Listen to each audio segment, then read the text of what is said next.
Bismillahirrahmanirrahim. Assalamualaikum warahmatullahi wabarakatuh.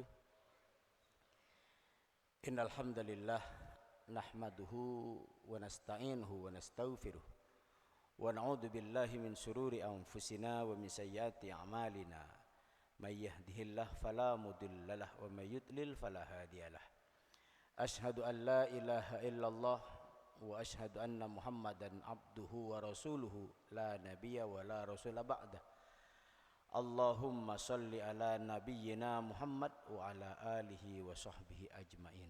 Qala Allah ta'ala fil Qur'anil Karim, a'udzu billahi minasyaitonir rajim. Bismillahirrahmanirrahim. Ya ayyuhalladzina amanu taqullaha haqqa tuqatih wa la tamutunna illa wa antum muslimun. Wa qala aidan Sahru Ramadan alladzi unzila fihi al-Qur'an hudal lin-nasi wa bayyinatin minal huda wal furqan. Wa qala an-nabiy sallallahu alaihi wasallam khairukum man ta'allama al-Qur'an wa 'allamahu an-nas. Usikum wa iyaya bitaqwallah faqad fazal muttaqun. Hadirin as-shaimin was-shaimat jamaah salat duhur, mudah-mudahan semuanya sehat wal afiah, panjang umur, murah rizki, diberikan kekuatan iman dan Islam oleh Allah Subhanahu wa taala, sehat jasmani dan rohani sehingga mampu menjalankan semua perintah-perintah Allah dan meninggalkan seluruh larangannya, mendapatkan hidayah dan taufik dari Allah Subhanahu wa taala. Insyaallah mudah-mudahan kita mulia di dunia dan di akhirat. Hadirin rahimakumullah, kita mulai taklim siang ini dengan baca basmalah. Bismillahirrahmanirrahim. Alhamdulillah, pada kesempatan kali ini saya ingin membahas salah satu firman Allah Subhanahu wa taala yang terdapat di dalam Al-Qur'anul Karim, surat Al-Baqarah ayat 185. Pertanyaannya, kenapa ayat ini dibahas? Jawaban sederhananya, hari ini berkaitan dengan bulan Ramadan. Ayat yang berbicara tentang bulan Ramadan diawali dari surat Al-Baqarah ayat 183 tentang kutiba alaikumusiyam. Kemudian ayat 185-nya berbicara tentang turunnya Al-Quran dan berbicara tentang tata cara pelaksanaan ibadah Ramadan. Ayat berikutnya berbicara tentang doa yang diawalin dengan ayat yang berbunyi wa idza sa'alaka ibadi anni fa inni qarib. Maknanya antara Ramadan dengan Quran, dengan ibadah puasa, dengan doa mempunyai satu ikatan, satu simpul yang satu sama lain saling menguatkan, tidak bisa dipisahkan. Karena sebagian ulama kemudian menyatakan Ar-Ramadanu huwa sahru siyam. Ramadan itu bulan puasa, sahru ijabatu dakwah, bulan dikabulkannya dakwah, doa, sahrul Quran, bulan diturunkannya Al-Quran. Subhanallah. Insyaallah beberapa waktu ke depan kita akan kaji salah satu firman Allah yang terdapat di dalam Al-Quran, surat Al-Baqarah ayat 185. A'udzu billahi minasyaitonir rajim. Bismillahirrahmanirrahim. Syahrul Ramadan alladzi unzila fihi al-Qur'an hudal lin-nasi wa bayyinatin minal huda wal furqan. Di bulan Ramadan itu diturunkannya Al-Qur'an sebagai petunjuk bagi manusia, hudal lin-nas wa bayyinatin minal huda wal furqan, dan sebagai penjelasan antara petunjuk dan pembeda antara hak dan yang batil. Para ulama ahli tafsir memberikan penjelasan dengan berbagai macam model. Ada yang menyatakan bahwa Al-Quran itu diturunkan dari Lauhil Mahfud ke langit bumi utuh, 30 juz, 114 surat, yaitu yang diturunkan yang disebut dengan fi lailatul qadar. Kemudian ulama yang lain memberikan penjelasan yang diturunkan kepada Rasulullah sallallahu alaihi wasallam dalam Al-Qur'an surat Al-Alaq ayat 1 sampai ayat 5 yang berbunyi Iqra bismi rabbikal ladzi khalaq khalaqal insana min alaq sampai akhir ayat itu diturunkan pada malam tanggal 17 bulan Ramadan. Wallahu a'lam. Tapi banyak pendapat-pendapat yang lain yang menceritakan bahwa Al-Quran diturunkan di bulan Ramadan itu. Kita tidak mengkaji tentang turunnya dan lain sebagainya, akan tetapi ada sebuah pendalaman yang ingin kita bahas. Al-Quran diturunkan di bulan Ramadan, apa fungsinya? Bagi kita yang bisa implementatif atau bisa aplikatif bagi kita, apa fungsi diturunkan Al-Quran? Apa tujuan Al-Quran itu diturunkan? Dalam ayat selanjutnya Allah menyatakan hudal linnasi wa bayyinatin minal huda wal furqan. Hudan. Di sini disebutkan hudal linnas. Sedangkan di dalam Al-Quran surat Al-Baqarah ayat yang kedua hudal lil muttaqin. Petunjuk bagi orang-orang yang bertakwa. Apakah ada perbedaan di sini? Jawabannya secara umum sama. Maka disebutkan yang disebut dengan hudan itu mempunyai makna hidayah. Hidayah itu oleh para ulama ahli tafsir dibagi menjadi 4. Yang pertama yang disebut dengan insting. Indra, akal, ad-din.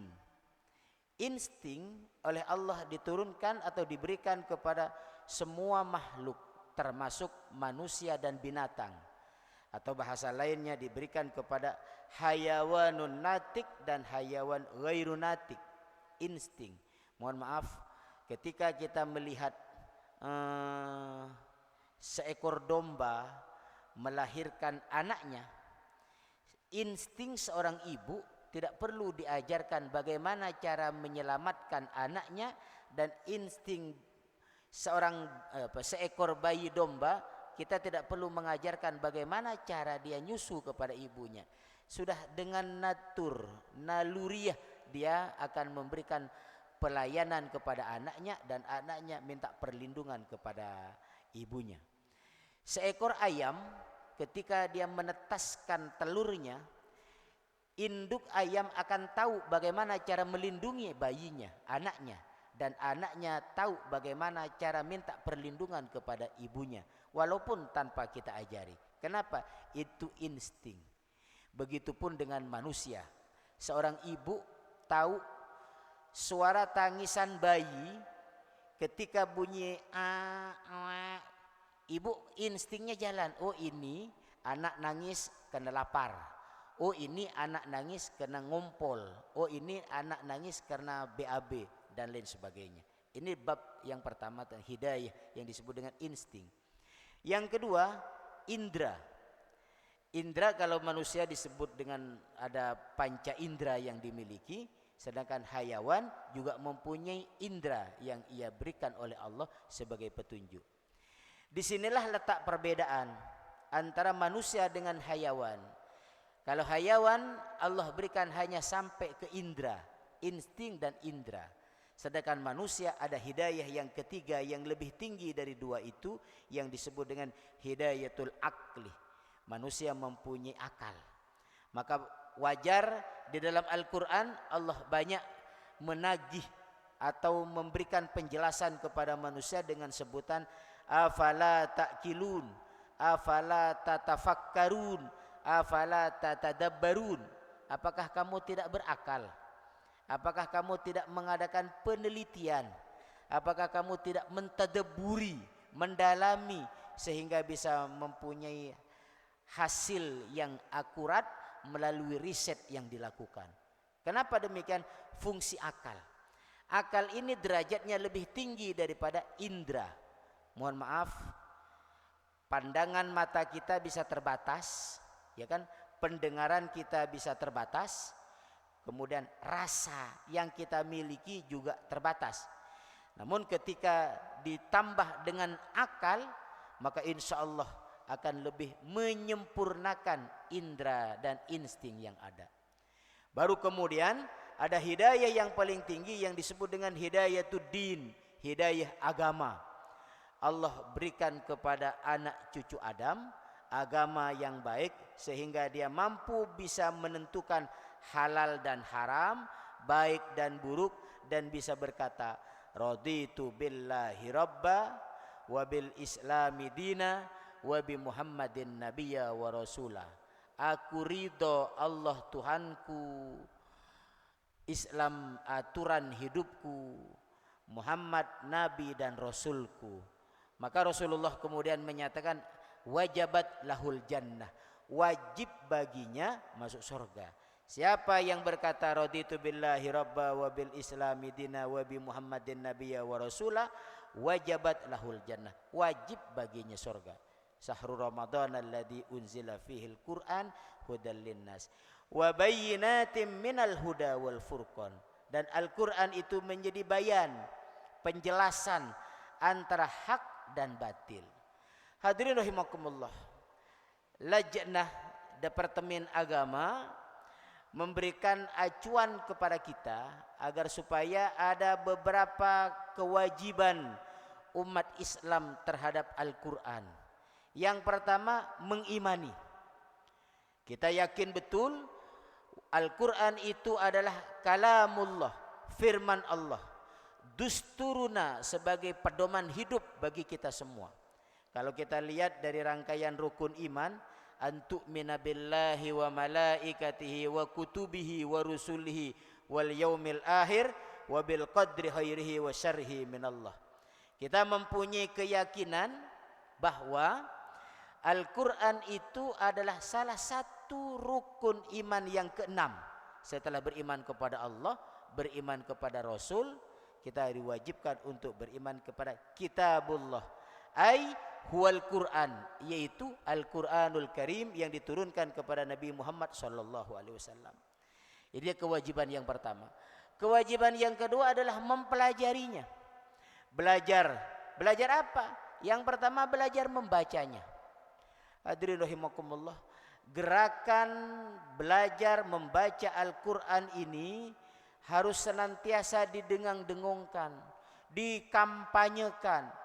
Mohon maaf hadirin rahimakumullah, hari ini tahun 2025, tahun 2024 hasil riset yang dilakukan oleh Kementerian Agama, dan ini dirilis pada bulan Desember 2024, sangat menyedihkan. Kenapa kok dibilang menyedihkan? Indonesia yang mayoritas umat Islam, secara data hasil riset 72,25% masih mengalami buta huruf Al-Quran, dan itu dialami di masyarakat perkotaan dan pedesaan. Subhanallah, 72% itu lumayan tinggi data itu. Ini yang meliris Kementerian Agama, hasil survei yang dilakukan oleh Litbang, Lembaga Penelitian dan Pengembangan. Subhanallah. Yang dilakukan oleh Dewan Masjid DMI menyatakan kurang lebih 70%. Ini angka yang menunjukkan peningkatan jumlah yang mengalami buta huruf Quran. Mohon maaf, karena kalau tahun sebelum-sebelumnya sempat ada angka yang menyatakan sekitar 57%, ada yang menyatakan 65% masyarakat Indonesia yang terkena imbas buta huruf Al-Quran. Namun tahun 2024 mengalami angka yang lebih tinggi. Ini sangat menyedihkan. Di tengah-tengah masyarakat kaum muslimin, jumlah lebih dari 50%, bahkan nyampe angka 72%, masyarakat mengalami buta huruf Al-Quran. Subhanallah. Hadirin rahimakumullah, maka selain ada gerakan pemberantasan buta huruf Al-Quran, kita belajar membaca, kita mempunyai kewajiban dan tanggung jawab untuk mengajarkan Al-Quran itu kepada orang lain. Sebagaimana yang dinyatakan oleh Rasulullah sallallahu alaihi wasallam, khairukum man ta'allamal Qur'ana wa 'allamahun nas. sebaik-baik kalian semua adalah siapa saja yang belajar Al-Quran, membacanya, memahami maknanya, memahami tafsirnya, kemudian menghafal ayatnya. Man ta'allamal Quran wa 'allamahun nas, dan mengajarkan kembali kepada manusia. Subhanallah. Hadirin rahimakumullah, efek negatif, mohon maaf ini, kita sekedar evaluasi. Kemarin Indonesia dilanda musibah yang disebut dengan COVID-19, ya kan? Pada waktu itu ada kevakuman dakwah, wabil khusus dakwah Quran. Bahasa sederhananya, pengajian-pengajian ditutup, majelis-majelis taklim diganti online, musola dan masjid ditutup, dan termasuk sekolah juga online. Bahkan ada perusahaan-perusahaan yang melakukan WFH atau online. Ada yang kemudian memadukan, ada yang daring dalam jaringan, ada yang luring luar jaringan, ada yang branded, berbagai macam model. Namun mohon maaf, sekolah kemudian berangsur-angsur pulih karena ada kewajiban wajib belajar 12 tahun, sehingga anak-anak kita mulai kembali sekolah dan mulai hidup normal.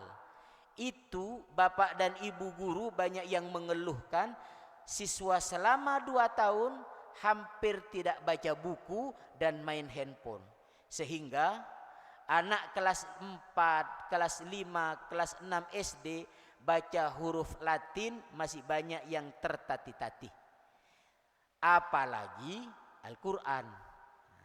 Sedangkan di Al-Quran kan tidak ada kewajiban bagi kaum muslimin wajib bisa baca Quran, nggak ada. Wajib belajar Quran selama sekian tahun, nggak ada.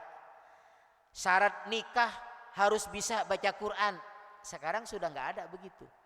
Kalau zaman nenek kita dulu atau orang tua kita dulu, ada beberapa wilayah yang mensyaratkan kalau ada anak muda ingin ngelamar anak gadis, dites bisa baca Quran atau enggak. Sekarang sudah nggak ada itu, ya kan? Dulu kalau ada ibu-ibu hamil, ketika dia mulai hamil, oleh tetangganya, oleh ustadzah yang ada disuruh baca Quran. Sekarang budaya itu sudah tidak ada, sehingga mohon maaf, tantangan masyarakat Islam Indonesia untuk semangat membaca Quran mengalami degadensi, kemerosotan. Lemahnya semangat atau keinginan masyarakat generasi muda baca Quran hari ini sedang puncak-puncaknya kelemahan tersebut. Mohon maaf hadirin rahimakumullah, saya sengaja ngungkap ini karena yang hadir kaum muslimin, yang mendengarkan juga kaum muslimin, dan ini bukan membuka aib tapi menjadi salah satu alat introspeksi dan muhasabah diri bagi kita semua. Subhanallah. Hadirin rahimakumullah, hari ini Ramadan sudah hari yang ke-11 ya. 11 apa 12? 13. Oke. Saya silaturahmi dari masjid ke masjid hampir tiap malam.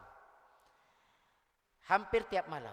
Ketika nyampe di masjid, itu yang nampak, mohon maaf, kakek-kakek, bapak-bapak dan nenek-nenek.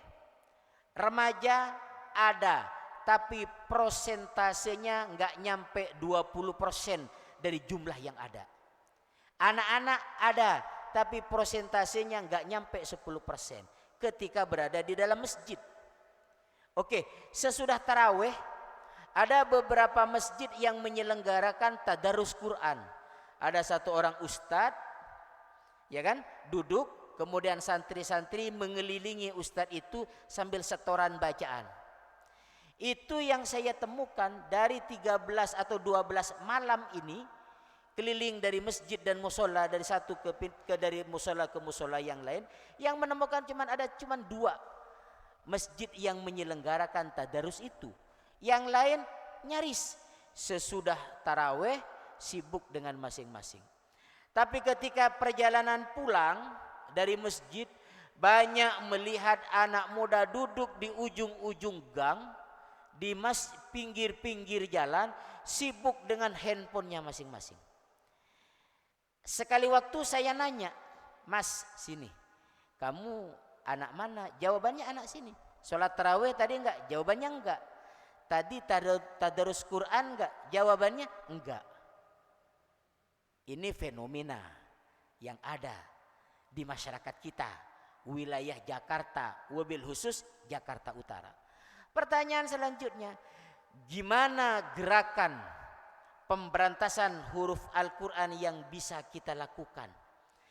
Bagaimana atau apa andil kita sebagai kaum muslimin yang telah diberikan oleh Allah kemampuan intelektual yang tinggi, rizki yang banyak halal dan barokah, semangat dakwah, semangat juang, kemudian kita mempunyai rizki untuk bisa berbagi dengan mereka. Apa yang bisa kita lakukan dalam rangka atau upaya pemberantasan itu? Padahal Rasulullah SAW telah jelas memberikan arahannya kepada kita semua. Man ra'a minkum munkaran falyughayyirhu biyadihi, fa illam yastati fa bilisanihi, fa illam yastati fa biqalbihi, wa dzalika adhaful iman. Siapa saja yang melihat kemungkaran, maka rubahlah dengan tangannya dan kekuasaannya. Jikalau tidak mampu melakukan itu, rubah dengan lisannya dan nasihat-nasihat baiknya. Jikalau tidak mampu, rubah dengan hatinya dan doa-doa yang bisa dia panjatkan. Level mana yang bisa kita lakukan? Karena kalau yang ketiga itu Rasulullah menyatakan wadzalika adhaful iman. Hadirin rahimakumullah. Memang di satu sisi mulai muncul pesantren-pesantren tahfidz Quran muncul, ya kan? Rumah-rumah Quran muncul. Namun kalau di prosentase jumlah kaum muslimin dengan lembaga-lembaga yang peduli terhadap Al-Quran itu masih jauh. Karena umat Islam di Indonesia ini jumlahnya mayoritas 83 atau 84% jumlahnya. Sedangkan upaya-upaya yang dilakukan oleh beberapa masyarakat dalam rangka memberantas buta huruf Al-Quran tidak sebanyak, tidak sepadat gerakan-gerakan memaksiatkan generasi muda kita. Mohon maaf hadirin rahimakumullah, bapak-bapak dan ibu-ibu yang saya hormati. Handphone ini bagaikan dua mata pisau. Yang satu sisi bisa mendatangkan manfaat dan di sisi lain bisa mendatangkan madorot. Sebagai orang tua, kita mempunyai tanggung jawab membimbing, mendidik, membina agar supaya generasi muda kita mampu memanfaatkan media sosial dengan hal-hal yang positif. Kalau Allah menyatakan di dalam Al-Quran, wal yahshal ladina law taraku min khalfihim dzurriyyatan dhi'afa khafu alaihim falyattaqullah wal yaqulu qaulan sadida. Hendaklah kalian semua takut ketika meninggalkan generasi muda di antara kalian semua dalam kondisi lemah akidahnya, ibadahnya, ilmunya, akhlaknya, ekonominya. Falyattaqullah, hendaklah takut kepada Allah, wa qulu qaulan sadida, dan berkatalah dengan perkataan yang tegas. Dalam ayat yang lain Allah menyatakan ku anfusakum wa ahlikum naro. Jagalah dirimu dan keluargamu dari siksa api neraka. Hadirin rahimakumullah. Momentum Ramadan menjadi inspirasi bagi kita untuk ikut andil dalam gerakan pemberantasan buta huruf Al-Quran. Bapak dan ibu bisa mengajarkan langsung, monggo. Bikin majelis-majelis di rumah kita masing-masing. Tidak sanggup, bikin majelis-majelis di musola-musola atau masjid-masjid sekitar kita masing-masing. Kita bisa berkomunikasi dengan RT, dengan RW, kita bisa berkomunikasi dengan pengurus masjid dan musola untuk pemberantasan buta huruf Al-Quran. Gerakan ini harus dimulai dan dipelopori oleh kita sebagai orang yang telah diberikan oleh Allah nikmat yang begitu besar dan begitu banyak, yaitu nikmat ilmu, nikmat sehat, nikmat rizki. Hadirin rahimakumullah, bapak-bapak dan ibu-ibu lebih beruntung daripada beberapa saudara-saudara kita yang mohon maaf hari ini dalam kondisi sakit, dalam kondisi kekurangan, dalam kondisi tidak punya pekerjaan. Maka di antara cara mensyukuri nikmat ini, kita ikut andil dalam gerakan-gerakan itu. Berapa banyak pesantren-pesantren Al-Quran yang butuh dukungan spiritual, moral dan dana dari kita, sehingga apa yang kita miliki terarah, terukur, sehingga tidak habis begitu saja yang tanpa ada bekas, namun mempunyai asar-asar.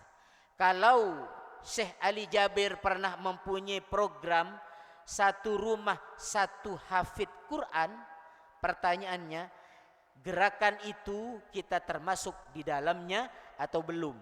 Kalau belum, kita berusaha untuk ikut hadir. Walaupun mohon maaf kita tidak sempat hafal Quran karena kesibukan yang kita miliki, tapi kita mempunyai anak-anak yatim atau anak-anak fakir miskin atau anak-anak pecinta Quran yang kita modali, kita biayai sehingga beliau istiqomah di dalam menjalani aktivitasnya dalam mencintai Quran dan menghafalkan Quran. Syahrul Ramadan alladzi unzila fihil Quran hudal linnas wa bayyinatin minal huda wal furqan. Al-Quran ini mempunyai fungsi petunjuk bagi manusia, petunjuk bagi orang-orang yang bertakwa, dan menjadi bayyinat, penjelasan, termasuk menjadi huda, petunjuk, dan furqan, pembeda antara hak dan yang batil. Hadirin rahimakumullah, itu saja yang bisa saya sampaikan pada taklim singkat siang hari ini. Kurang lebihnya mohon maaf yang sebesar-besarnya. Terima kasih atas segala perhatian. Kita akhiri taklim ini dengan doa kafaratul majlis. Subhanakallahumma wa bihamdika asyhadu an la ilaha illa anta astaghfiruka wa atubu ilaik. Assalamualaikum warahmatullahi wabarakatuh.